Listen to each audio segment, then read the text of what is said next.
नमस्कार दोस्तों, विकास शुक्ला अकेडमी के इस YouTube चैनल में आप सभी का बहुत बहुत स्वागत है।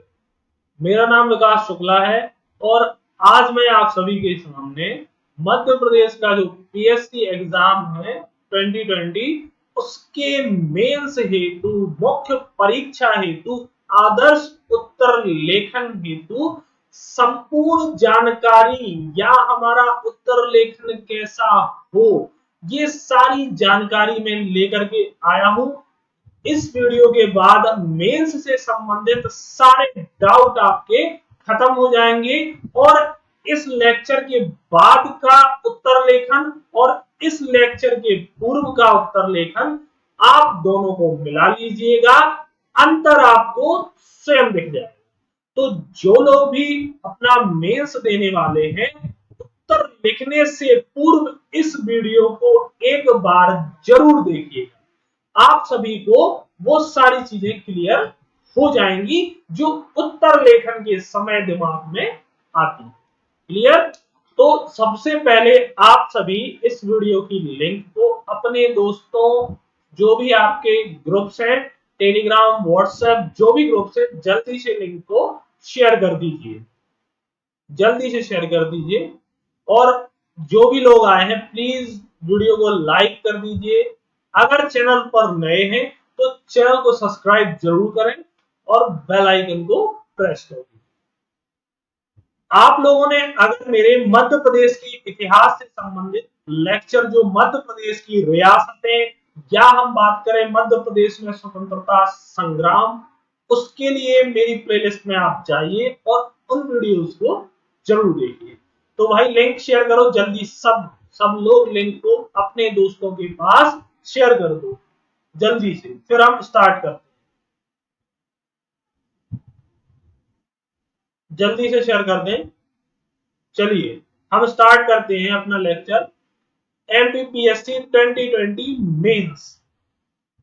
चलिए, तो जैसा मैंने बताया कि हम मुख्य परीक्षा के उत्तर लेखन पर संपूर्ण जानकारी यहां आज लेने वाले हैं। इसके जो भाग रहेंगे, पहले में क्यों करवाया जाता है मुख्य परीक्षा में उत्तर लेखन, है क्या, किस चीज की जानकारी लेने के लिए, तो वो सारी चीजें मैं पहले बताऊंगा। उसके बाद आपको बताऊंगा कि उत्तर लेखन को कितने भाग में डिवाइड करें, समय प्रबंधन के बारे में बात करूंगा। आपको जो डाउट आते हैं छोटे छोटे कि हमें पॉइंट्स में लिखना है आंसर, हमें पैरा में लिखना है, हमें कौन सा पेन यूज करना है, ये सारी चीजें मैं आगे बताने। तो चलिए हम आज का अपना लेक्चर स्टार्ट करते हैं। लिखा हुआ है उत्तर लेखन करते समय हमें किन महत्वपूर्ण बातों का ध्यान रखना चाहिए। ठीक है, तो चलिए, आखिर लोक सेवा आयोग मुख्य परीक्षा में उत्तर लेखन ही क्यों करवा, क्या वैकल्पिक परीक्षा नहीं ले सकता अदर एग्जाम्स जैसे? तो लोक सेवा आयोग चाहता है कि जो एक लोक सेवक हो, प्रशासकीय अधिकारी, उसमें एक प्रशासकीय गुण हो। ठीक है, प्रशासकीय गुणों के साथ उसका दृष्टिकोण कैसा हो, सकारात्मक दृष्टिकोण हो और उसकी समझ भी हो, क्योंकि कहीं ना कहीं आगे जाके उसको पूरा मैनेजमेंट एक जिले का देखना है। ठीक है, तो इसकी जांच आपके उत्तर लेखन से ही हो सकती है, जिसमें आपकी जो स्किल होंगी, जो आप सोचते होंगे उसके बारे में वो अपनी कॉपी पर रखेंगे।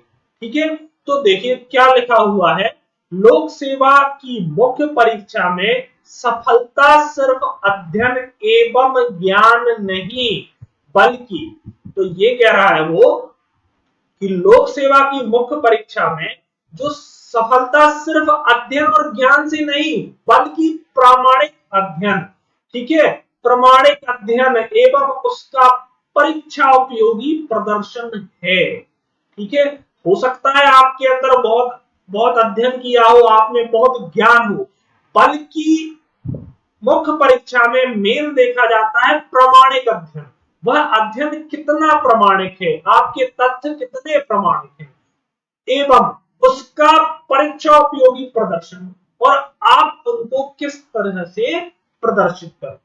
क्लियर। चलिए आगे लिखा हुआ है, मुख्य परीक्षा के प्रशासकीय गुणों, सकारात्मक दृष्टिकोण एवं समझ की भी जांच करता है। तो सर इसका मतलब यह है कि मुख्य परीक्षा परीक्षार्थी के प्रशासकीय गुण, परीक्षार्थी में कितने प्रशासकीय गुण, सकारात्मक दृष्टिकोण, उसका दृष्टिकोण कैसा है। मान लीजिए कोई आपदा आ गई कोरोना जैसी, तो इस समय उसका दृष्टिकोण कैसा हो। प्रश्न आ जाते हैं, दे देगा कोई कोरोना काल से संबंधित या कोई अन्य आपदा से संबंधित, तो वहां पे आपका दृष्टिकोण देखा जाएगा कि आप किस तरह से उसके बारे में सोचते हैं, आपकी समझ क्या है उस क्षेत्र में।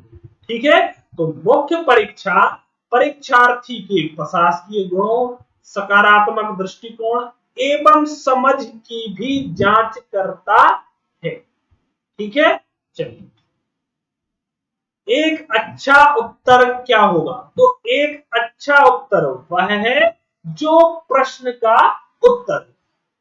सर ये क्या बोल रहे, एक अच्छा उत्तर वह है जो उस प्रश्न का उत्तर है।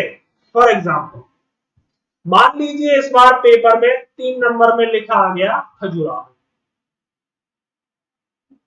अब खजुराहो को आपको किस तरह लिखना है, तो दो कोई व्यक्ति हैं, मान लीजिए एक ए है और एक बी है। ए ने क्या किया, 3 मार्कर में पहला डायमेंशन लिखा कि खजुराहो में प्रसिद्ध कंडारिया महादेव मंदिर है। फिर ए ने दूसरा डायमेंशन लिखा कि खजुराहो के मंदिरों का निर्माण चंदेल शासकों के द्वारा करवाया। तीसरा फैक्ट लिखा कि खजुराहो के मंदिरों को यूनेस्को विश्व धरोहर में 1986 में सम्मिलित किया गया। ये 3 फैक्ट लिखे हैं हमारे ए। अब आती है बारी बी की, तो बी ने पहला फैक्ट लिखा कि खजुराहो का नाम फलाने फलाने की वजह से पड़ा, या खजूर वाहकों या खजूर के व्यापारियों के कारण खजुराहो पड़ा। इसका इतिहास, चंदेल शासकों की ये क्या थी, राजधानी थी। पहला फैक्ट नाम या भौगोलिक स्थिति। दूसरा किसने यहाँ पे शासक किया, वो लिख दिया, शासन किया। तीसरा फैक्ट उसने लिखा कि यहाँ के जो मंदिर हैं चंदेल शासकों ने बनवाए हैं और यूनेस्को विश्व धरोहर में 1986 में इसको विश्व धरोहर घोषित किया। ये बी ने लिखा। अब बताइए कमेंट करके कि फुल मार्क्स या किसको कितने मार्क्स देने चाहिए। प्रश्न था 3 नंबर में खजुराहो, ए के फैक्ट मैंने बता दिए और बी के, किसको आप नंबर फुल देने वाले, जल्दी से कमेंट करो, जल्दी से कमेंट करो। वही बता रहा हूं कि एक अच्छा उत्तर वह है जो प्रश्न का उत्तर है, तो मेरे हिसाब से मैं ए को नंबर दूंगा 1 और बी को नंबर दूंगा 2। ऐसा क्यों, ए ने तो और अच्छे से डायमेंशन क्लियर किए हैं। तो बात प्रश्न को पकड़िए कि सिर्फ खजुराहो पूछा था और ए ने सिर्फ एक डायमेंशन कवर किया है, मंदिर, मंदिर के बारे में ही 3 डायमेंशन उसने लिख दिए, इसलिए मैंने ए को 1 नंबर दिया है। बी ने 2 से 3 अलग तरीके के डायमेंशन यूज किए हैं, इसलिए मैंने उसको 2 नंबर दिए। क्लियर। अगर खजुराहो की जगह यहां लिखा प्रश्न में आता खजुराहो के मंदिर, ठीक है, तब मैं ए को 2 से 3 मार्क्स दे दे, वही बी को 1 से 2 मार्क्स दे, परंतु पेपर में सिर्फ खजुराहो है, इसलिए विभिन्न तरीके के 3 डायमेंशन जिसने खजुराहो में यूनिक और अच्छे यूनिवर्सल लिखे होंगे उसको ज्यादा मार्क्स दे दिए जाएंगे, इसलिए बी को यहां पर 2 मार्क्स मिले और ए को 1 दिया गया। कहने का मतलब अब आप समझ चुके होंगे कि एक अच्छा उत्तर वह है जो प्रश्न का उत्तर है। क्या ए ने कमजोर डायमेंशन लिखे थे? बिल्कुल नहीं। परंतु तीनों डायमेंशन में एक ही चर्चा की मंदिर, इसलिए उसको एक नंबर। ठीक है, हमें लगता है कई बार अच्छे डायमेंशन हम लिख के आए और नंबर में एक मिला। क्या रीजन था? यही रीजन था। अब आपको अंतर समझ आ रहा है। चले आगे, चलो बिल्कुल अंत तक बने रहे, सारे डाउट क्लियर हो जाएंगे। फिर आगे लिखा है एक अच्छे उत्तर की दो विशेषताएं होती हैं। कौन कौन सी? एक तो प्रामाणिकता और दूसरा प्रभाव। प्रामाणिकता क्या है? प्रामाणिकता वह है कि जो हमारे तथ्य हैं वो कितने प्रामाणिक हैं, कितना उन पर एनालिसिस की गई है। दूसरी चीज प्रवाह। अब आपके उत्तर में एक क्रमबद्धता या प्रवाह होना चाहिए कि पहले हमारा ये पार्ट, उसके बाद ये, उसके बाद ये, एक क्रमबद्धता होनी चाहिए। ऐसा ना हो कि स्टार्टिंग की बात अंत में हो रही है और मध्य की बात आरंभ में। समझ रहे हैं ना कहने का कि पहले एक प्रस्तावना, उसका बॉडी पार्ट, फिर जाके आगे निष्कर्ष या कंक्लूजन। क्लियर?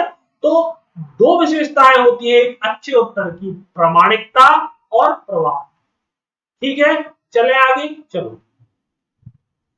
परीक्षा भवन में प्रश्न पत्र मिलने पर सर्वप्रथम एक परीक्षार्थी को क्या करना चाहिए, बताइए। तो देखिए, जब हम परीक्षा भवन में होते हैं तो सर्वप्रथम आपको पेपर जैसे ही हाथ में मिलता है, आपको प्रश्नों का करना है चुनाव। आपको प्रायोरिटी पहले से डिसाइड करके रखनी है और एक मिनट भी बर्बाद ना किए हुए स्टार्ट हो जाए। तो प्रश्नों का चुनाव करना सबसे महत्वपूर्ण है। ठीक है, लेखन क्रम निर्धारण करना।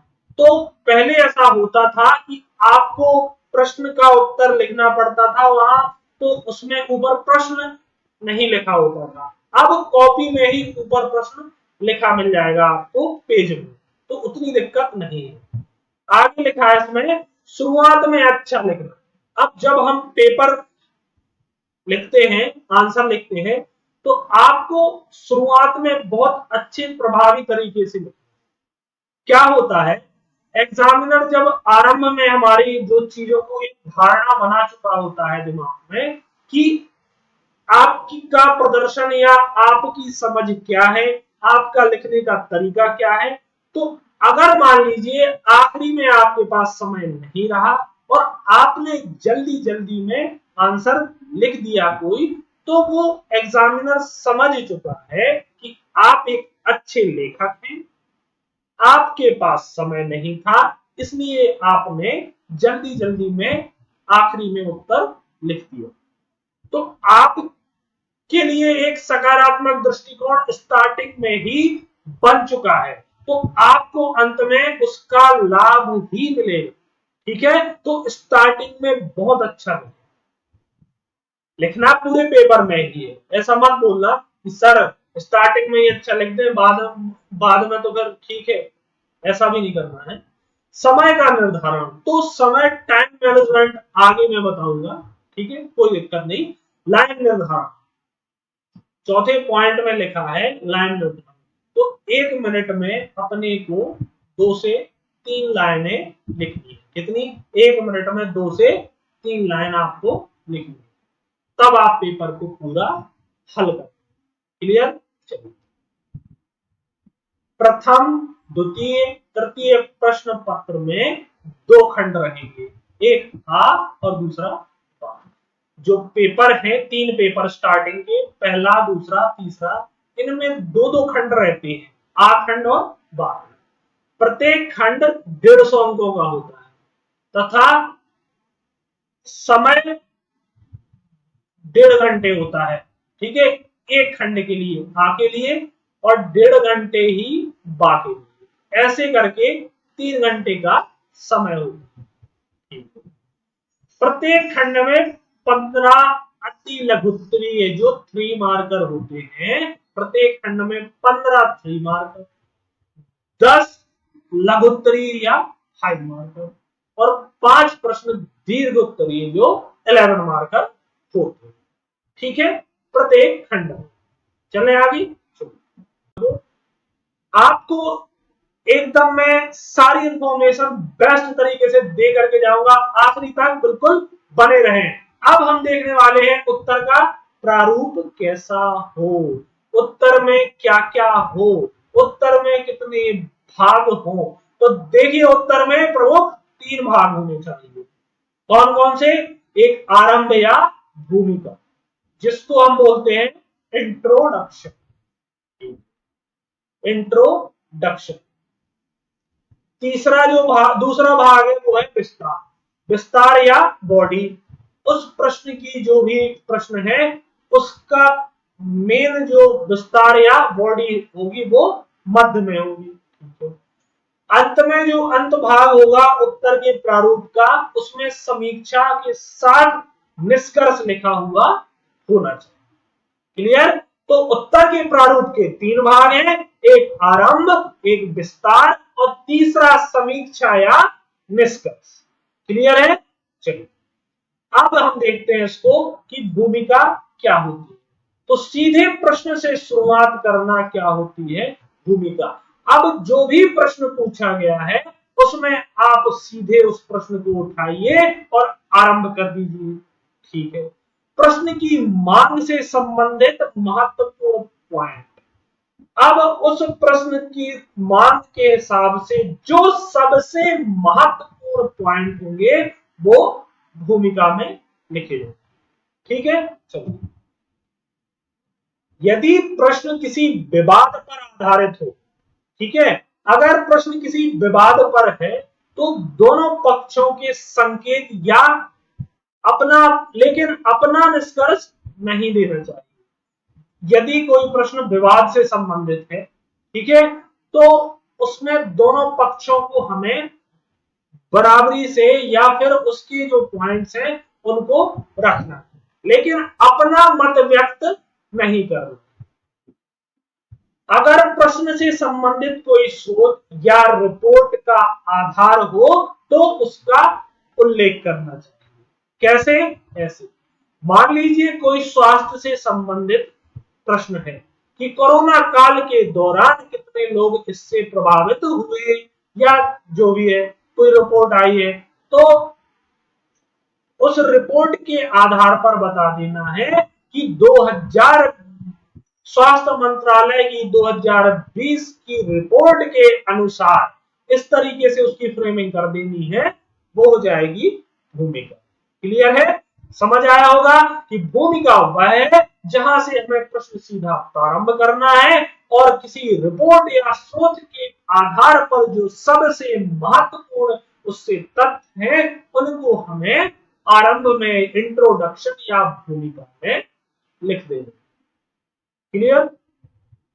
चले आगे। चलिए विस्तार। अब विस्तार क्या है?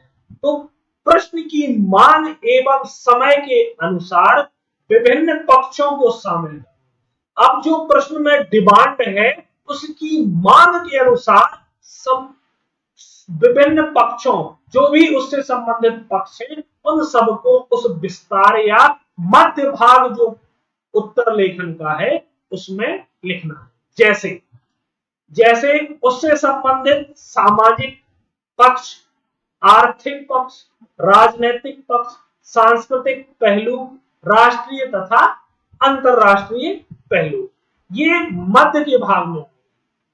ठीक है। दूसरा, अपने तथ्य को सरकारी नीति, रिपोर्ट, विद्वानों के विचार आदि से पुष्ट करने का प्रयास करना है।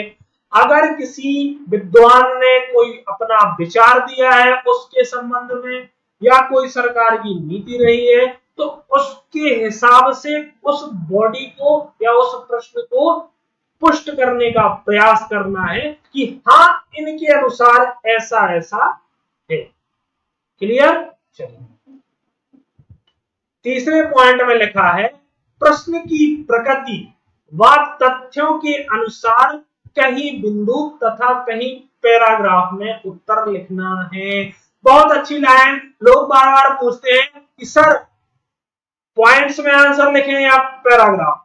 तो आपको प्रश्न की प्रगति समझनी है कि यह किस प्रगति का है, उसके अनुसार कहीं बिंदु के अनुसार और तो कहीं पैराग्राफ के अनुसार आपको प्रश्न का उत्तर लिखना।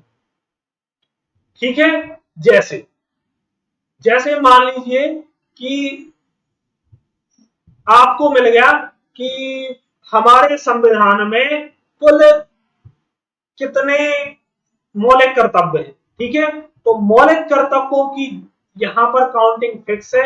आप उनको पॉइंट्स बना करके कि पहला कर्तव्य ये, दूसरा कर्तव्य ये, तीसरा कर्तव्य ये, चौथा कर्तव्य ये, पांचवा कर्तव्य ये, इस तरीके से आप पॉइंट्स में उसको लिख सकते हैं। दूसरा पैराग्राफ, तो पैराग्राफ में अगर आपसे किसी चीज में स्पष्टीकरण मांगा गया है, विवरण बोला गया है, ठीक है, कि मध्य प्रदेश के पर्यटन में जो वर्तमान समय में उपलब्धियां हैं उनकी व्याख्या कीजिए। तो या फिर गांधी जी का जो अहिंसा का जो पथ था या मार्ग था उसकी विवेचना कीजिए।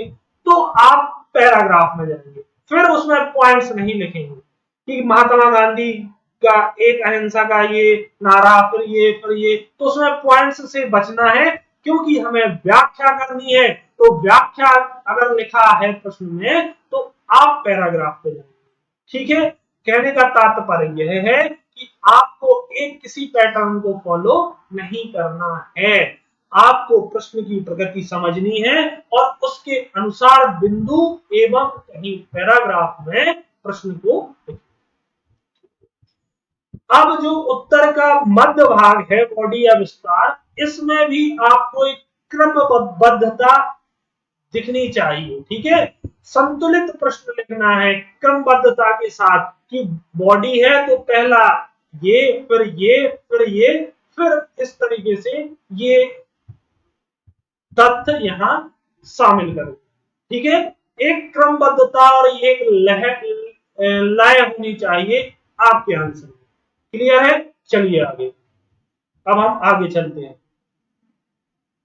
तो आगे देखिए अंत में, अब देखिए हमने क्या किया, इंट्रोडक्शन को समझ लिया।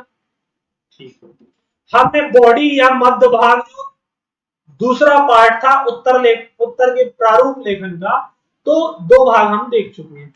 तीसरा भाग था कंक्लूजन या अंत। तो अंत में हमें समीक्षा और निष्कर्ष लिखना है। जो सेकंड लास्ट पैराग्राफ या लाइन होगी उसमें हम समीक्षा को लिखेंगे। ठीक है, और आखिरी पैराग्राफ में निष्कर्ष की, और निष्कर्ष होना चाहिए सकारात्मक। वो दोनों चीजें हम देखते हैं। तो समीक्षा क्या है, देखिए समीक्षा एक प्रकार से तुलना, सकारात्मक एवं नकारात्मक, जो भी प्रश्न दिया गया है उसकी हमें एक तुलनात्मक समीक्षा देनी है अंत में। ठीक है, चलिए निष्कर्ष क्या है, तो ऊपर लिखी बातों का सार, जो भी बातें आप भूमिका और पैराग्राफ जो मध्य का है, बॉडी वाला भाग प्रश्न का, उसका सारांश यहां लिखना, एक संक्षिप्त टिप्पणी लिखनी है। ठीक है, एक कंक्लूड करना है अपने आंसर को सकारात्मक तरीके से।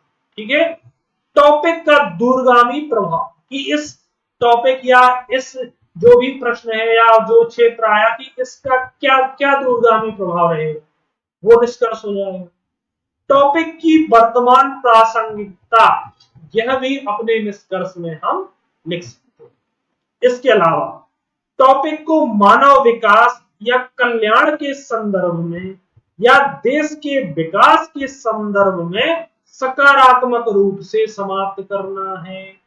निष्कर्ष आपको हेडिंग नहीं डालनी है, परंतु एक प्रकार से उस प्रश्न या उस क्षेत्र के में एक सारांश के रूप में टिप्पणी को लिखना।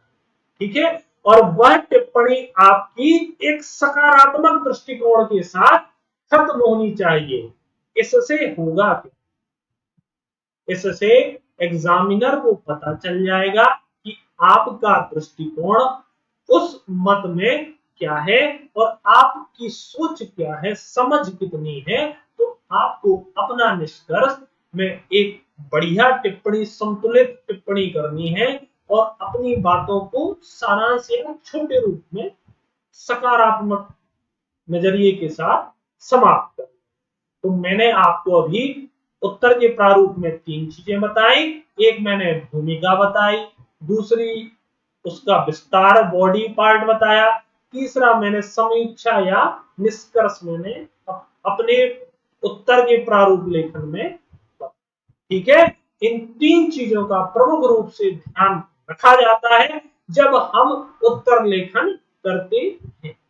क्लियर? अब मैंने आपको ये बता दिया भूमिका क्या होती है, बॉडी पार्ट में क्या होना चाहिए और निष्कर्ष में क्या होना चाहिए। चाहे तो स्क्रीनशॉट ले लीजिए, जल्दी से ले लीजिए। मैं अपना उत्तर लेखन टेलीग्राम चैनल पर भी प्रारंभ करने वाला हूं। बस इसके बाद आप ज्यादा से ज्यादा इस वीडियो को शेयर करें, जिससे मुझे पता लग जाएगा और आगे मैं उत्तर लेखन पर अपने video continue topic wise start कर दूंगा। तो प्लीज आप सभी मेरे telegram channel MPGK space Y space Vikas space sir, इसको सर्च करें और इसको सब्सक्राइब करें। अगर आप हमारे चैनल पर नए हैं तो इसे भी सब्सक्राइब कर लीजिए। चलिए हम स्टार्ट करते हैं आगे। चलिए अब उत्तर को प्रभावी कैसे दिखाएं, तो उत्तर की सजावट। ठीक है, चलिए पहली लाइन में क्या लिखा है, यथासंभव स्पष्ट अक्षर लिखने का प्रयास करें। अक्षर आपके सीधे साफ स्वच्छ होने चाहिए, जैसे मेरी हैंडराइटिंग का विशेष ध्यान रखें। आपको मैं पढ़ा रहा हूं, हैंड रिटन शब्द देता हूं। मैं टेक्नोलॉजी का, टाइपिंग का कब यूज करता हूं, अपने लेक्चर। आपको मेरे अक्षर साफ एकदम दिख रहे हैं, तो यथासंभव स्पष्ट अक्षर लिखने का प्रयास करें, हैंड राइटिंग का विशेष ध्यान।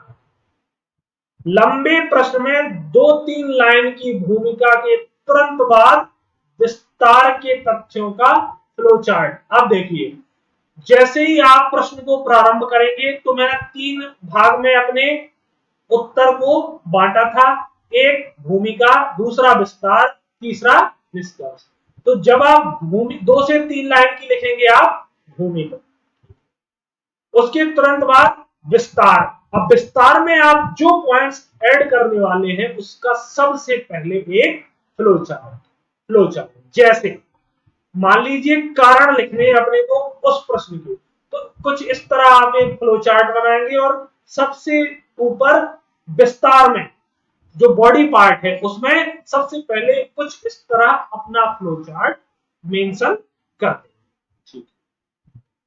विभिन्न तत्वों के विस्तार में निम्नलिखित तरीकों का प्रयोग किया जा सकता है, जैसे कारण परिणाम, है ना, कि मान लीजिए गरीबी, जनसंख्या और गरीबी के एक दूसरे के कारण और परिणाम, तो कुछ इस तरह आप इसको मेंशन कर सकते हैं।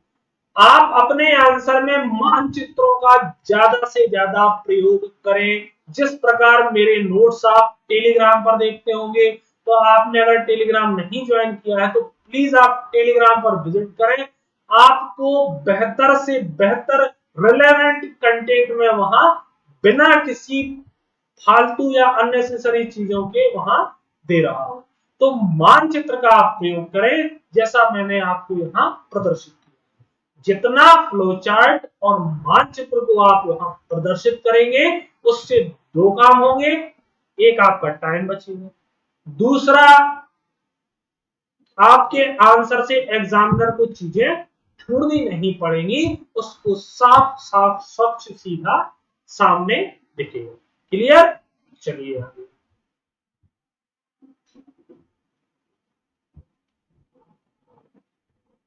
सांख्यिकी के तरीकों का प्रयोग। अब मान लीजिए उस प्रश्न से संबंधित आपके पास कोई डेटा है, तो आपको बॉडी पार्ट, जो मध्य भाग, दूसरा भाग है उत्तर का, उसमें आपको फ्लो चार्ट के साथ सांख्यिकी के तरीकों का प्रयोग करना है। मान लीजिए कोई स्वास्थ्य से संबंधित आपको प्रश्न आया है और आपके पास उसका डेटा है, आप स्टैटिक्स कुछ इस तरह टेबल बनाएं और उसमें रख दीजिए। अगर इकोनॉमी बेस्ड कोई आया है तो आप इस तरीके का भी फ्लो चार्ट या ये वेन डायग्राम है इसको यूज कर सकते हैं। कुछ इस तरह दो चीजों में तुलना होनी हो, कंपैरिजन होना हो, कि किसी भी राज्य में कंपैरिजन होना हो, आप वेन डायग्राम का यूज करें, आपका आंसर बहुत प्रभावी दिखने लगेगा। आगे देखो, उत्तर लिखने के बाद यथासंभव परीक्षा के नियमानुसार अंडरलाइन करें। तो जो मैंने बताया था ना कि 5 मिनट में आपको अंडरलाइन करना है सारे पेपर को, तो उस तरीके सारे पेपर मतलब ये कि जो रिलेवेंट इंपॉर्टेंट शब्द हैं उनको अंडरलाइन। ये मत करना एक एक लाइन को अंडरलाइन कर दिया, क्या मतलब? क्लियर? चलिए, सभी पैरा एक ही जगह से शुरू हो तथा उनका आकार 4 से 5 लाइन का हो। मोस्ट इंपॉर्टेंट, जो लोग बार बार पूछते हैं, जो कोई नहीं बताता है, आंसर राइटिंग सब करवा रहे हैं, ना किसी ने आज तक नहीं बताया है कि किस तरीके से लिखना है। तो सभी पैरा, जो भी आप प्रश्न लिख रहे हैं उत्तर, तो अगर आपने मान लीजिए यहां से पैरा प्रारंभ किया तो आप कुछ इस तरीके से जाएंगे और फिर जो अगला पैरा प्रारंभ करेंगे तो उसी सीध में, ठीक है, अलाइनमेंट वही होना चाहिए, ठीक है। और 4 से 5 लाइन से बड़ा कोई भी पैराग्राफ नहीं होना चाहिए, ठीक है। पैराग्राफ भी हो तो 4 से 5 लाइन, ठीक है। एक इस तरीके से, या दूसरा आप इस तरीके से लिख सकते हैं कि ज्यादातर आप दूसरे तरीके से लिखिए कि स्टार्टिंग में 1 से 2 शब्द की जगह छोड़िए ये वाली पैरा को स्टार्ट करने से पहले, और आप कुछ इस तरीके से लिखते जाइए, ठीक है। और फिर जब अपन पैरा फिर स्टार्ट करेंगे तो 1 से 2 शब्द की जगह छोड़ेंगे और फिर पैरा को स्टार्ट। क्लियर हुआ होगा ये डाउट? कोई डाउट नहीं रहेगा, आखिरी तक बिल्कुल निश्चिंत रहें आप लेखन से सब। चलिए, कुल मिलाकर स्वयं को एक संतुलित लेखक तथा परीक्षक को एक बौद्धिक पाठक मानकर सुव्यवस्थित लेखन करना चाहिए। कहने का मतलब ये है कि अपने आप को एक संतुलित लेखक मानते हुए और एक संतुलित लेखक जैसा आंसर लिखते हुए परीक्षक को जो चेक कर रहा है उसको एक बौद्धिक पाठक, है ना, कि जिसको उसकी सारी उस क्षेत्र या उस प्रश्न से संबंधित सारी जानकारी है, उनको मानकर सुव्यवस्थित लेखन करना चाहिए, ठीक है। आखिरी में जो लिखा हुआ है, प्रश्न पत्र में पूछे गए प्रश्नों की मांग एवं अपने उपलब्ध ज्ञान के आधार पर, फिर से सुनो, प्रश्न पत्र में पूछे गए प्रश्न की मांग की क्या मांग रहा है, एवं अपने उपलब्ध ज्ञान, अब उस जो मांग है उसके अनुसार हमें कितना ज्ञान है उसके बारे में, के आधार पर प्रश्न लिखना चाहिए, ना कि रटे रटाए कि आपको कोई प्रश्न रटवा दे कि उसका उत्तर ये है और उसके हिसाब से आप जाकर वहां रटा रटाए एकदम सब लिख दो, क्योंकि वो आंसर उतना प्रभावी नहीं होगा जो आपको उपलब्ध ज्ञान के अनुसार आप स्वयं अपनी स्किल के हिसाब से लिखेंगे, क्योंकि एग्जामिनर सब समझ जाते हैं, ठीक है, उनका दिन भर का काम यही है। इसलिए प्रश्न पत्र में पूछे गए प्रश्नों की मांग एवं अपने उपलब्ध ज्ञान के आधार पर ही आंसर राइटिंग करनी चाहिए, ना कि रटे रटाए ज्ञान के अनुसार। क्लियर है? चले आगे। चलिए,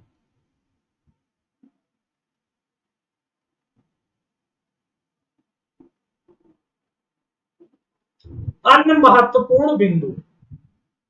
अब यहां भी दिक्कत होती है, एक एक डाउट सब क्लियर। देखिए, प्रश्न के अंत में दिए गए शब्दों से आशय उन शब्दों से है जो बताते हैं कि प्रश्न के संबंध में अभ्यर्थी को करना क्या है।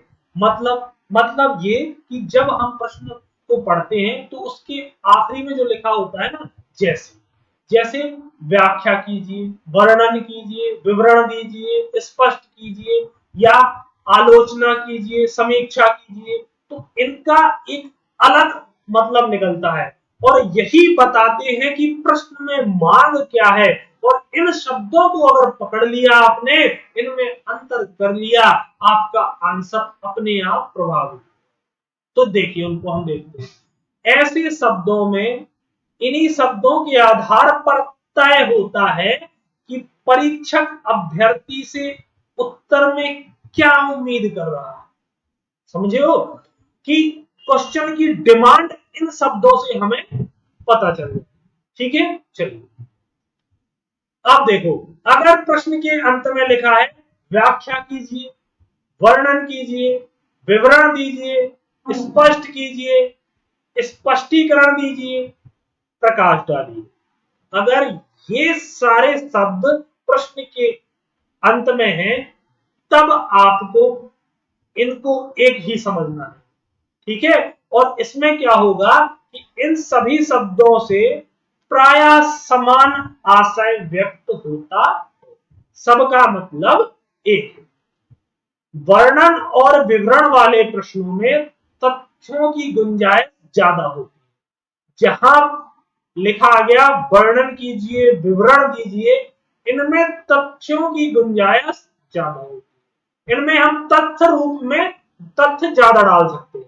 जबकि जबकि व्याख्या कीजिए, प्रकाश डालिए, स्पष्टीकरण दीजिए, अगर इस तरीके से प्रश्न लिखा हुआ है तो इसमें पूछे गए विषय को सरल भाषा में समझाते हुए लिखने की अपेक्षा होती है। तो अगर प्रश्न के अंत में व्याख्या कीजिए है, प्रकाश डालिए है, स्पष्टीकरण दीजिए है, तो इसमें एक सरल भाषा में समझाते हुए आपको एक बढ़िया उत्तर पैराग्राफ में लिख देंगे। परंतु यही अगर विवरण या फिर हम बात करें वर्णन वाला प्रश्न होता तो उसमें तथ्यों की ज्यादा गुंजाइश होती। क्लियर? अभी समझ में आया कि अगर कहीं व्याख्या लिखा होगा, वर्णन लिखा होगा, विवरण लिखा होगा, तो इसमें हमें प्रश्न को किस तरह से लिखना है, किस तरह फ्रेमिंग करनी है, कैसे उसमें तथ्य डालने हैं। क्लियर? छोटी छोटी मगर मोटी बात है। अगर इस चीज को आपने समझ लिया, आपको आंसर राइटिंग की आधी परेशानियां खत्म। इसीलिए बोलता हूं कि पूरा वीडियो देखा करें, है ना। अननेसेसरी चीज में कोई आपके लिए बीच में नहीं इंटरप्ट करता हूं। यहां तक कि मैं तो अपना कोर्स भी कोई ऐसा नहीं आपको प्रमोट कर रहा हूं, सीधा टॉपिक पे आता हूं और आपको चीजें बता के जाता हूं। अननेसेसरी मैं यहां आपका टाइम स्वयं खराब नहीं। ठीक है, तो आंसर राइटिंग में ये बहुत मेन पार्ट चल रहा है। अभी आपको समझना है कि व्याख्या पूछा गया है, वर्णन पूछा गया है, विवरण पूछा गया है, स्पष्ट कीजिए लिखा गया है, स्पष्टीकरण दीजिए लिखा गया है, या प्रकाश डालिए। ठीक है, इनका सबका अपना एक अलग मतलब। ठीक है, चलिए अगर प्रश्न के अंत में लिखा है आलोचना कीजिए, समीक्षा, समालोचना, परीक्षा, परीक्षण, निरीक्षण, गुण दोष विवेचन, अगर ये सब लिखा हुआ है, इन सब का मतलब एक ही है। इन सभी को एक वर्ग में रखा जा सकता है। इस प्रकार के प्रश्नों में अच्छे तथा बुरे पहलुओं को ध्यान में रखते हुए तथा उनका बराबरी से उल्लेख करना है। अब देखिए, अगर किसी प्रश्न में आ गया कि समालोचना कीजिए किसी भी टॉपिक पर, ठीक है, तो आपको क्या करना है, उस प्रश्न से संबंधित दोनों पहलू, अच्छा पहलू भी और बुरा पहलू, तभी तो समालोचना होगी। समान आलोचना है ना, दो तथ्यों की समान आलोचना। जैसे महात्मा गांधी और डॉक्टर भीमराव अंबेडकर जी के जो गरीब या निम्न वर्ग के लोग हैं, उनके लिए क्या विचार थे, समालोचना कीजिए, है ना, कि दोनों के अच्छे पहलू और दोनों के बुरे पहलुओं में समालोचना करना है हमें। तो हमें दोनों तथ्यों पर ध्यान रखना है, क्योंकि अच्छे पहलू भी और बुरे पहलू दोनों का बराबरी से उल्लेख कर दो। अगर प्रश्न के अंत में लिखा गया आलोचना, समीक्षा, समालोचना, परीक्षा, परीक्षण, निरीक्षण, गुण दोष विवेचन, ये सारे शब्द में से कोई शब्द अगर प्रश्न के अंत में है तो हमें उस प्रश्न से संबंधित दोनों पहलू, अच्छा पहलू, बुरा पहलू को बराबरी से उल्लेख करना। अब नेक्स्ट मूल्यांकन या आलोचनात्मक मूल्यांकन। तो मूल्यांकन का अर्थ है किसी कथन या वस्तु के मूल्य का अंकन करना या निर्धारण करना। ठीक है, तो इसमें हमें मूल्यांकन करना होता है। ठीक है, और अगर आलोचनात्मक मूल्यांकन है तो इसमें जो नकारात्मक पहलू है उनका परसेंट थोड़ा सा ऊपर की अपेक्षा यहां बढ़ जाएगा। यहां क्या था, ऊपर 50% अच्छा, 50% उसका बुरा पहलू, दोनों पहलू समानता से रखने थे। परंतु आलोचनात्मक मूल्यांकन आ गया तो यहां परसेंटेज थोड़ा सा नकारात्मक पहलू की बढ़ जाएगी, क्योंकि हमें उसके आलोचनात्मक उसका मूल्यांकन करना, उसकी जो बुराइयां हैं उनका मूल्यांकन करना। ठीक है, तो यहां नकारात्मक पहलू का परसेंट 60% तक बढ़ जाएगा। ठीक है, चलिए विवेचन या मीमांसा अंत में। तो अगर विवेचना कीजिए, मीमांसा प्रदर्शित कीजिए, कुछ इस तरीके से प्रश्न है, तो हमें मीमांसा का अर्थ है किसी विषय को व्यवस्थित तथा संपूर्ण रूप में प्रस्तुत करना। ठीक है, व्यवस्थित ढंग से उसको प्रस्तुत करना। और विवेचना से यह भी अपेक्षा होती है कि इसमें सिर्फ इतना अंतर होता है कि किसी भी जो हमारा प्रश्न या तथ्य है उसको हमें अपने अनुसार ना व्यक्त करते हुए एक बहुत व्यापक रूप से उसका पक्ष रखना। क्लियर? तो अभी आपको इन सारे जो बिंदु हैं, इन सारे बिंदुओं के बारे में समझ आया होगा कि अगर प्रश्न में ये लिखा है तब हमारा प्रश्न कुछ इस तरह फ्रेम होगा, अगर प्रश्न में कुछ इस तरीके से अंत हुआ है तो हमारी फ्रेमिंग प्रश्न की ऐसी होगी। इससे आपके आंसर को प्रभावी बनाने में कोई नहीं रोक सकता, अगर इन बिंदुओं को आपने ध्यान दे लिया।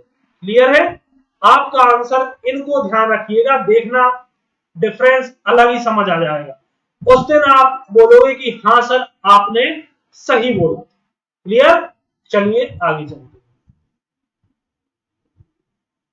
विश्लेषण अगर लिखा हुआ है पेपर में, विश्लेषण, तो विश्लेषण में किसी एक विचार को सरल से सरल हिस्सों में विभाजित करना। ठीक है, अब विश्लेषण करना है किसी चीज का। ठीक है, तो विश्लेषण में क्या होता है कि किसी कथन का विश्लेषण करते हुए अभ्यर्थी को अपने मन में क्या, क्यों, कैसे, कब, कहां, कितना जैसे संदर्भों को आधार बनाना चाहिए। अगर प्रश्न में अंत हो रहा है कि फलाने फलाने संदर्भ का विश्लेषण कीजिए, तो विश्लेषण करते हुए परीक्षार्थी या अभ्यर्थी के दिमाग में आना चाहिए कि यह क्या है, क्यों है, कैसे है, कब है, कहां है। क्लियर? इन बातों को लेते हुए उसका विश्लेषण करना है और पूरे प्रश्न को सरल से सरल हिस्सों में विभाजित कर देना है और उसका विश्लेषण कर देना। क्लियर? इन बातों को ध्यान रखेंगे तो आपका प्रश्न और प्रभावी होगा। ठीक है, चलिए अंत में ध्यान रखने योग्य कौन कौन सी बातें हैं। चलिए, भाषा की जटिलता से बचें, सरल शब्दों में हमें अपना आंसर लिखना है, भारी भरकम वजनी शब्द यहां पर उपयोग नहीं करनी है, सीधा सिंपल सा आंसर लिखना। भाषा की जटिलता से बचें, कम शब्दों में उत्तर को प्रश्न के अनुरूप ज्यादा से ज्यादा व्यक्त करें। ठीक है, शब्द कम हो और हमें व्यक्त कम शब्दों में ज्यादा फैक्ट या ज्यादा चीजें कह देना है, वह प्रश्न या वह उत्तर ज्यादा अच्छा होता है कि शब्द कम लगे और चीजें ज्यादा व्यक्त हो। क्लियर? जब मैं आंसर राइटिंग करवाऊंगा तब वहां भी बताऊंगा। चलिए, शब्द सीमा का पालन करें, शब्द सीमा के अनुरूप ही आपको उत्तर लिखना है, अन्यथा आपको समय कम पड़ जाए। समय प्रबंधन, समय का बहुत विशेष रूप से ध्यान रखना।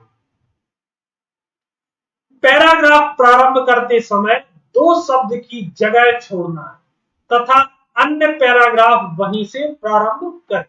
पहले भी मैं बता चुका कि जब भी आप पैरा प्रारंभ करते हैं तो दो शब्द की जगह छोड़ने के बाद फिर यहां से प्रारंभ करें। क्लियर? चलिए, प्रश्नों का तार्किक विखंडन करो। ठीक है, तो तार्किक रूप से अपना प्रश्न जो भी आप लिखने वाले हैं उनका विखंडन करें कि इसमें पूछा क्या जा रहा है, वर्णन करना है, व्याख्या करना है, आलोचना करना है या फिर विश्लेषण करना। ठीक है, लिखावट तो वही बताया था जो मैंने कि साफ स्वच्छ अक्षर दिखने चाहिए। कोशिश यह होनी चाहिए कि कोई प्रश्न छूटे, कोशिश आपकी यही होनी चाहिए कि एक भी प्रश्न छूटना नहीं चाहिए। उर्दू फारसी के शब्दों को ना के बराबर उपयोग करना चाहिए। उर्दू फारसी के जो शब्द हैं उनका प्रयोग ना के बराबर करना है आपको अपने आंसर। ठीक है, जैसे सिंपल एक लेता हूं मैं लाइन को कि हमारे माननीय प्रधानमंत्री श्री नरेंद्र मोदी जी आज लाल किले से भाषण देंगे। और दूसरे तरीके से उर्दू फारसी के शब्द अगर इसमें मैं लिखूं कि हमारे मुल्क के वजीर आजम श्री नरेंद्र मोदी जी लाल किले से भाषण देंगे, तो ये क्या हो गया, इसमें उर्दू फारसी के शब्दों का उपयोग हो। तो आपको उर्दू फारसी के शब्दों का प्रयोग ना के बराबर करना है और हिंदी के जो संस्कृत के अगर बोले तत्सम रूपी, तत्सम तद्भाव नहीं, हिंदी भी पढ़ाऊंगा मैं लेकिन कुछ समय बाद, तत्सम रूप को ज्यादा प्रयोग करना है। ठीक है, तद्भाव क्या, तत्सम शब्द कौन से होते हैं जो सीधे संस्कृत से उठाए गए शब्द हैं। ठीक है, तद्भाव शब्द जो वर्तमान समय में भाषा की त्रुटि के कारण बदल गए। ठीक है, तो हमें तत्सम शब्दों का प्रयोग ज्यादा से ज्यादा करना है अपने आंसर में। ध्यान से सुन लेना, तत्सम शब्दों का। ठीक है, और उर्दू और फारसी के शब्दों का प्रयोग नहीं करना है। क्लियर? चले आगे बताइए। चलिए, अब आखिरी में सवाल और उनके जवाब। सबसे पहला कॉमन सवाल जो आता है दिमाग में, पेन कौन सा उपयोग करें? तो आपको ध्यान रखना है जो भी आप पेन यूज करना चाहते हैं महंगा से महंगा करिए, सस्ता से सस्ता करिए, बस जिस पेन से आप वहां लिखने वाले हो उसी से प्रैक्टिस करनी है। बॉल पेन, नीला बॉल पेन हुआ। ठीक है, एक बटरफ्लो आता है ना, बटरफ्लो, एक सेलो का आता है पेन। आप बॉल पेन का यूज करिए नीले कलर का। ठीक है, बिल्कुल दिमाग में आपके हाथ में जो सुटेबल हो उससे लिखे, कोई दिक्कत नहीं, बस बॉल पेन हो और नीले। बिंदुओं में लिखे या पैराग्राफ, तो मैं अभी भी बता चुका हूं कि आपको क्वेश्चन के डिमांड के अनुसार प्रश्न लिखना है। अगर बिंदुओं में आप उसको लिख सकते हैं तो आप बिंदुओं में लिखिए, और पैराग्राफ के हिसाब से अगर व्याख्या लिखा है प्रश्न में, व्याख्या कीजिए, वर्णन कीजिए, तो आप पैराग्राफ में लिखिए। एक सेम अप्रोच आप प्रश्न में नहीं अपनाइए, प्रश्न की डिमांड के अनुसार आप अपने प्रश्न को लिखिए। क्लियर? चलिए तीसरा सवाल, नोट्स जो है वो सिनॉप्सिस है या प्रश्न आधारित हो या टॉपिक, सब परेशान इस शब्द को लेकर। तो मेरे हिसाब, लोग बोलते हैं कि आप प्रश्न आधारित सिनॉप्सिस बनाइए, तो मेरे हिसाब से वो गलत। आपको टॉपिक आधारित सिनॉप्सिस बनानी चाहिए। जैसे मान लीजिए कोई टॉपिक है, अब हम बात करें कि मध्य प्रदेश में स्वतंत्रता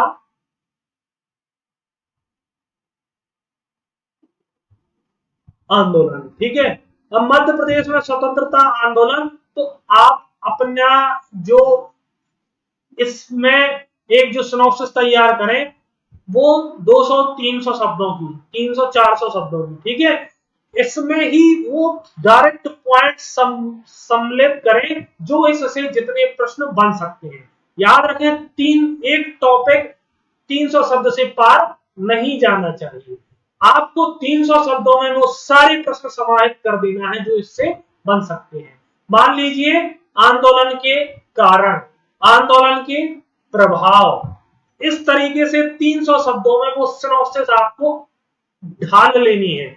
आपको प्रश्नों को मूव करना आना चाहिए, ना कि आप प्रश्नों के आधार पर अपने उत्तर को याद कर लें या रट लें। मान लीजिए वह प्रश्न जो आपने तैयार किया था इससे संबंधित वह वहां पे नहीं आया, क्या करेंगे आप? तो आपको मूव करना आना चाहिए कि अगर प्रश्न ऐसा नहीं आया तो मैं ऐसा लिख दूंगा, ऐसा नहीं आया तो ऐसा लिख दूंगा। आपको इस चीज का फायदा एग्जाम हॉल में मिलेगा, क्योंकि अगर आप प्रश्न आधारित पढ़ेंगे तो कितने प्रश्न ऐसे आप याद कर लेंगे, नहीं कर सकते। लेकिन टॉपिक आपको पता है कि इस टॉपिक से इस प्रकार से प्रश्न इतने बन सकते हैं, तो 300 शब्दों का एक बढ़िया 2-3 पेज का एक नोट तैयार करें हर एक टॉपिक का, और उसमें वो सारे डायमेंशन यूज कर ले कि इसके क्या कारण रहे, क्या प्रभाव रहे, किसने इसमें विद्रोह में भाग लिया, कौन से क्षेत्र थे, वो सब 300 शब्दों में समाहित करें। तो मेरे हिसाब से नोट्स और सिनॉप्सिस प्रश्न आधारित ना होकर टॉपिक आधारित हो। हर टॉपिक के 200 से 300 शब्दों में एक बढ़िया नोट। क्लियर? चलिए चौथा, रेखा चित्रों का प्रयोग करें या नहीं। तो आपको रेखा चित्रों का बिल्कुल प्रयोग करना है। बस निबंध जैसे, या फिर किसी ने लिखा है व्याख्या कीजिए, निबंध या व्याख्या कीजिए लिखा है प्रश्न में, उसमें रेखा चित्रों से बचना है। तो निबंध में तो रेखा चित्र आप यूज ही नहीं करना, उससे निगेटिव इफेक्ट पड़ेगा। निबंध में आपको रेखा चित्र प्रयोग नहीं करना। लेकिन अगर कोई सामान्य प्रश्न है तो आप उसमें रेखा चित्रों का उपयोग जरूर करें, ठीक है। उससे आपका समय भी बचेगा, कॉपी भी भर जाएगी, और आपका जो भी आप कहना चाह रहे हैं वो सीधा रेखा चित्रों के माध्यम से एग्जामिनर को सीधा सामने साफ दिखेगा कि ये जो अभ्यर्थी है यह कहना चाहता, ठीक है। उसको आपके आंसर में शब्द ढूंढने नहीं पड़ेंगे। इसलिए रेखा चित्र सामान्य प्रश्नों में आप जरूर उपयोग करें, परंतु निबंध या व्याख्या जैसे प्रश्नों में इसका उपयोग नहीं करें। निबंध में चित्र और हेडिंग लिखनी है या नहीं, वही बात है, निबंध में आप चित्र और हेडिंग नहीं लिखेंगे। क्लियर? चलिए कैसी शब्दावली का प्रयोग करें। तो शब्दावली तत्सम शब्दावली और सरल शब्दावली, जटिल शब्द नहीं होने चाहिए, सरल और तत्सम रूप लिखना चाहिए शब्दों का, तत्सम। क्लियर? उर्दू और फारसी के शब्द नहीं लिखने हैं। नेक्स्ट पॉइंट, क्या इतने समय में तैयारी संभव है? बिल्कुल संभव है, अगर हम सिर्फ हमारे दिमाग में एमपीपीएससी मेंस 2020 है, बिल्कुल संभव। नोट्स कौन से अच्छे हैं? सबसे बड़ी विडंबना, 2000, 4000, 5000 रुपयों के नोट्स मिल रहे हैं मार्केट में, कौन से अच्छे हैं सर? तो मैं आपसे सिर्फ एक ही बात कहूंगा, जो आप स्वयं बनाएंगे उससे अच्छे नोट्स दुनिया में कहीं नहीं। नोट्स स्वयं बनाने हैं, स्वयं। मैंने जो बोला है ना कि आपको हर टॉपिक के 300 शब्द लिखने हैं, सिनॉप्सिस टाइप में बना लेनी है। अब अलग अलग नहीं बनाने हैं कि ये मेरे डिस्क्रिप्टिव पढ़ने के लिए, ये सिनॉप्सिस अलग। आपको 300 शब्दों का एक बढ़िया नोट तैयार करना है अपने सिलेबस के टॉपिक का। ठीक है, उन 300 शब्दों में सब समाहित करना है। आप कितने नोट्स बनाओगे ऐसे? एक बार बना लेना है, हर टॉपिक 300 शब्द याद रखना, हर टॉपिक 300 शब्द, उसमें ही सब कुछ समा है। और आपको ध्यान रखना है कि जो भी आप पढ़ रहे हैं उसका बार बार रिवीजन। रिवीजन से बड़ा कोई गुरु नहीं है, हर बार मैंने बोला रिवीजन। ठीक है, हर टॉपिक का 300 शब्द लिखने हैं आपको और उसका रिवीजन। मैं आगे चल करके आंसर राइटिंग का अभी अगली क्लास जो होगी मैं लिख करके लेकर के आऊंगा। मध्य प्रदेश का जो स्वतंत्रता संग्राम है उसका, उसके जो कुछ आंसर हैं वो स्वयं के लिखे हुए अगले लेक्चर में लेकर के आऊंगा। प्लीज इसलिए ज्यादा से ज्यादा शेयर करें। अगर आप सभी शेयर करेंगे तो मुझे पता चलेगा कि मेरे चैनल में या जो भी विद्यार्थी है मेरे पास वो चाहते हैं कि मैं मेंस पे आंसर राइटिंग करवाऊं। मैं कोई रणनीति या कोई यहाँ पर आपका टाइम खराब नहीं करूंगा। ठीक है, मैं हमेशा की तरह आपने देखा है सीधे टू द पॉइंट बात करता हूं, अननेसेसरी में कोई यहाँ आपका समय खराब नहीं करूंगा। अगर आप वाकई में चाहते हैं और मुझे सपोर्ट करेंगे, मैं आगे कंटिन्यू अपनी क्लास स्टार्ट कर रहा हूँ। क्लियर? तो प्लीज आप हमारे टेलीग्राम चैनल पर जाएं और वहां रोज मैं आपको यहाँ प्रश्न भी अब लिखवाने वाला हूँ, आंसर राइटिंग कराने वाला हूँ। तो मेरा टेलीग्राम चैनल है MPGK एक साथ वाई विकास सर, सर्च करेंगे मिल जाए। और YouTube चैनल आपको पता ही है विकास शुक्ला अकेडमी। तो प्लीज इस वीडियो को ज्यादा से ज्यादा लाइक और शेयर जरूर कर दीजिए। प्लीज जो भी यार हैं अभी आप लोग लाइक कर दीजिए वीडियो और जाने से पहले जरूर लिंक को कॉपी करके अपने टेलीग्राम और अपने दोस्तों तक शेयर कर दीजिए। प्लीज सिर्फ आप इतनी मदद कीजिए, मैं आपके साथ कंटिन्यू खड़ा रहूंगा। क्लियर? तो प्लीज लाइक और शेयर करें। अगर आप चैनल पर नए हैं तो इसको सब्सक्राइब भी कर लीजिए और बेल आइकन को प्रेस कर दीजिए। अगर आपने मेरे मध्य प्रदेश के इतिहास MP हिस्ट्री से संबंधित वीडियो और हमारी भूल नहीं पाओगे सीरीज के वीडियो अब तक नहीं देखे हैं, पहली बार चैनल पर विजिट किए, तो आप हमारी प्लेलिस्ट में जाइए YouTube चैनल की, हमारे इसी YouTube चैनल की प्लेलिस्ट में आप जाएं। वहां पर प्लेलिस्ट, दो प्लेलिस्ट बनी हुई हैं, एक हमारी मध्य प्रदेश का इतिहास और दूसरी भूल नहीं पाओगे सीरीज। दोनों को आप देखिए और वहां उन वीडियोस को देखिए और मुझे फॉलो कीजिए। मेरा टेलीग्राम चैनल आप सभी के सामने है, ज्यादा से ज्यादा लोग इसे ज्वाइन करें। और आप चाहते हैं कि मैं हर तरीके से आप सभी के साथ हूं तो आपको प्लीज शेयर करना पड़ेगा इसको और मुझे सपोर्ट करना पड़ेगा। चलिए मिलते हैं हम अगले लेक्चर में, अपना ध्यान रखिए। जय हिंद।